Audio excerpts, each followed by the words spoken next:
Hi hello, ഇന്ന് ഞാൻ healthy breakfast ആണ് കഴിക്കുന്നത്. ഏത്തപ്പഴവും ബദാമും മുട്ടയും പിന്നെ മധുരമില്ലാത്ത ചായയും. ബ്രേക്ക്ഫാസ്റ്റ് കഴിച്ചതിന് ശേഷം നേരെ ഞാൻ ലഞ്ച് പ്രിപ്പറേഷനിലേക്ക് പോയി. ഇന്ന് എനിക്ക് ബീഫ് കിട്ടിയിട്ടുണ്ടായിരുന്നു.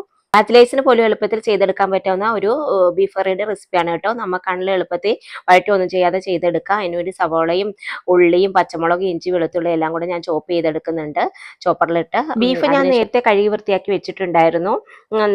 അതിനുശേഷം ഒരു കുക്കറിലേക്ക് സവോള എല്ലാം കൂടെ ഇട്ട് കൊടുത്തിട്ട് അതിന് ശേഷം അതിലേക്ക് ഇഞ്ചി വെളുത്തുള്ളി നമ്മൾ ചോപ്പ് ചെയ്ത് വെച്ചിട്ടില്ല അത് ഇട്ട് കൊടുത്ത് തക്കാളിയും കുറച്ച് തേങ്ങായും കൂടെ കുത്തിയിട്ട് കൊടുത്തിട്ടുണ്ട്. അതിലേക്ക് നമ്മുടെ പൊടിപടലങ്ങളെല്ലാം കൂടി ചേർത്ത് കൊടുക്കുക. അതായത് മല്ലിപ്പൊടി, മുളക് പൊടി, കാശ്മീരി ചില്ലി, ഗരം മസാല പൊടി, ഗരം മസാല, പട്ട, ഗ്രാമ്പൂ, ഏലക്ക എല്ലാം കൂടെ നമ്മൾ വീട്ടിൽ പൊടിച്ചാണ്. അതും പിന്നെ നമ്മുടെ മീറ്റ് മസാലയും കുരുമുളക് പൊടിയും ഉപ്പും എല്ലാം കൂടെ ഇട്ട് സവോളയും ഈ പൊടിപടലങ്ങളെല്ലാം കൂടെ നല്ല രീതിയിൽ മിക്സ് ചെയ്ത് തിരുമ്മി പിടിപ്പിക്കുക. അതിൻ്റെ കൂടെ കുറച്ച് വെളിച്ചെണ്ണയും കൂടി ഇട്ടണേ. നല്ല രീതിയിൽ എല്ലാം കൂടെ നല്ല രീതിയിൽ തിരുമ്മി പിടിപ്പിച്ച് മിക്സ് ചെയ്തതിന് ശേഷം ബീഫ് ഇട്ട് കൊടുത്തിട്ടുണ്ട്. അതിലേക്ക് 2 ടേബിൾ സ്പൂൺ തൈരും കൂടി ഇട്ട് ഇതിനെ നല്ല രീതിയിൽ മിക്സ് ചെയ്ത് തിരുമ്മി പിടിപ്പിച്ച് അരമണിക്കൂർ റെസ്റ്റ് ചെയ്യാൻ വെക്കുക.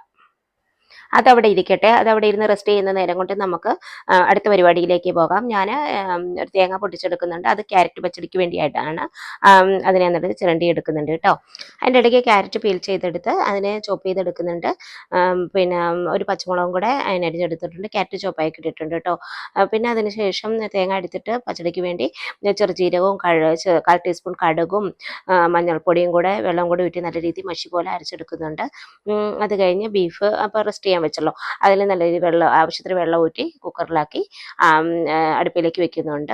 പിന്നെ ചട്ടി അടുപ്പത്ത് വെച്ച് കടുക് പൊട്ടിച്ച് കരിവേപ്പിലയും ക്യാരറ്റ് നല്ല രീതിയിൽ ഉപ്പിട്ട് നല്ല രീതിയിൽ വഴണ്ടി വരുമ്പോഴത്തേക്ക് അതിലേക്ക് അരച്ച് വെച്ച അരപ്പും കൂടെ ചേർത്ത് വെള്ളം കൂടി ഊറ്റി ആവശ്യത്തിന് വെള്ളം കൂടി ഊറ്റി നല്ല രീതിയിൽ തിളച്ച് വരുമ്പോൾ ഇതിലേക്ക് നമ്മുടെ ആവശ്യത്തിന് എന്തോരെയാണോ തൈര് ചേർത്ത് മിക്സ് ചെയ്ത് ഒന്ന് ചൂടായി വരുമ്പോൾ അതിനെ ഇറക്കാം.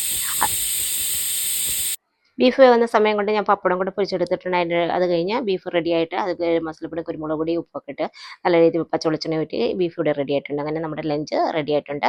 എൻ്റെ കുളിയും തേവാരവും ഒക്കെ കഴിഞ്ഞ് വന്ന് ഞങ്ങൾ ലഞ്ച് കഴിക്കുന്നുണ്ട് കേട്ടോ. ഇന്ന് എൻ്റെ ഹസ്ബൻഡും കൂടെ ഉണ്ട് ലഞ്ച് കഴിക്കാനായിട്ട്. ഞങ്ങൾ പുള്ളിയുടെ വക തട്ടിക്കൂട്ട് സാലഡാണേ. ഞങ്ങൾ ഒരുമിച്ച് ലഞ്ചിന് ഒരിക്കലും കാണാറില്ല കേട്ടോ. പിന്നെ വലിയ ബിസിനസ് മാഗ്നറ്റ് ഒന്നും അല്ല, എന്നാലും ജീവിതത്തിൻ്റെ 2 സാഹചര്യങ്ങൾ തമ്മിൽ കൂട്ടിമുട്ടിക്കുന്നതിനിടയ്ക്ക് ഒരുമിച്ചിട്ട് ഞങ്ങൾക്ക് ലഞ്ചൊന്നും കഴിക്കാൻ സമയം കിട്ടാറില്ല. എന്നാലും ദിവസത്തിൽ ഏതെങ്കിലും ഒരു ടൈമിൽ ഒരുമിച്ചിരുന്ന് കഴിക്കുക എന്നുള്ള എനിക്ക് നിർബന്ധമാണ്. ഞങ്ങൾ അങ്ങനെ ചെയ്യാറുണ്ട് കേട്ടോ. ഒരുപാട് കറികൾ ഉണ്ടായിട്ട് ഒറ്റയ്ക്കിരുന്ന് കഴിക്കുന്നതിലും ഒരു മുളക് പൊട്ടിച്ചുള്ളെങ്കിലും ഒരുമിച്ചിരുന്ന് കഴിക്കുന്നതല്ലേ അതിൻ്റെ ഒരു സന്തോഷമൊക്കെ. അപ്പോൾ എല്ലാവർക്കും stay happy and stay healthy. മറ്റൊരു വീഡിയോ ആയിട്ട് കാണുമ്പോഴേക്കും ബൈ.